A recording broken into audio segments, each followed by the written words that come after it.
To answer our childhood question, I present the 4 super important categories that will determine how good a weapon is. Range, the weapon's reach. Armor, how effective it is against armor. Defense, hand, body protection, durability, disarmament resistance. And lastly, versatility. How well the weapon can adapt to different situations. For example, a pike is excellent at a distance, but close up, it's as useless as your front camera. The 2 scenarios that will be hypothetically simulated are duel with armor and shield, as well as duel naked. Oh, well, not that naked. I'll not include any fantasy anime shit or whatever this is. They're simply unrealistic and don't exist, like who's gonna be able to carry those heavy ass swords?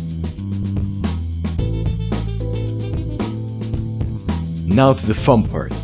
One of the most important aspects of a weapon is range. You don't want a weapon that's shorter than an arm's length, which is around 70 centimeters, or the length of my subscriber's back. Weapons of this range have garbage defense. Your opponent can reach for your hands or weapon without you posing any threat to their body. I mean, what's the point of having a weapon if people can still touch you? And these weapons almost never have hand protection. And if you fought without hands, you know it's not ideal. If you're handless, tell us your story in the comment section below. But yeah, you'll be at a huge disadvantage against pretty much anything longer.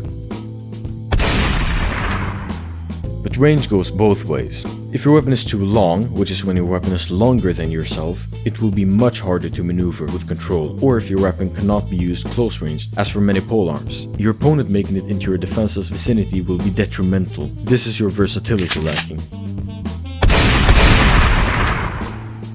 If the weapon is limited to 2 or less of these, thrusting, swinging, blocking, parrying, feinting, and hooking, which is using this part in, for example, a hammer to pull your opponent towards you and to hurt them if you maybe missed an attack so you can damage your opponent while resetting your stance. And lastly, throwing, like you would do with an axe or spear or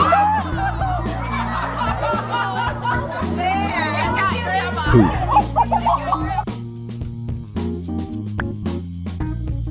A weapon also has to be fast and nimble, for a too heavy or clumsy weapon can be much less forgiving. It can also be used against you. It also limits you from, for example, feinting or switching trajectories with your weapon.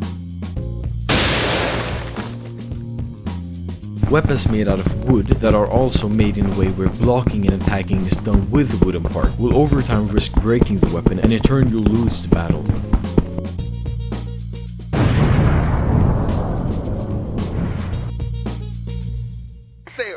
Hold up, wait a minute, something ain't right.